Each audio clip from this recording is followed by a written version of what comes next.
Year इंडिंगच्या निमित्ताने पुण्याजवळ होणाऱ्या सनबर्न फेस्टिवलला हिंदू जनजागृती समिती आणि सनातन संस्थेने विरोध केला आहे। सनबर्नमुळे महाराष्ट्राची संस्कृती धोक्यात येईल असा सनातनचा दावा आहे। दुसऱ्या बाजूला राज्याचे पर्यटन विकास मंत्री जयकुमार रावळ यांनी पत्रकार परिषद घेऊन सनबर्नला सरकारचा पूर्ण पाठिंबा असल्याचं जाहीर केलं आहे।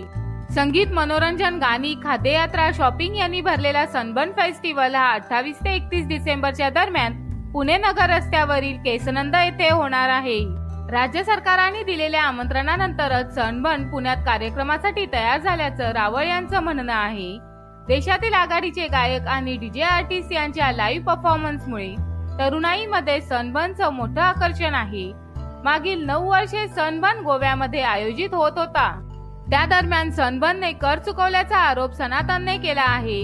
त्याचबरोबर सनबर्नमध्ये अंमली पदार्थांचा वापर होत असल्याचंही सनातन संस्थेचं म्हणणं आहे। सनबर्नने सनातनचे सर्व आरोप फेटाळले आहेत।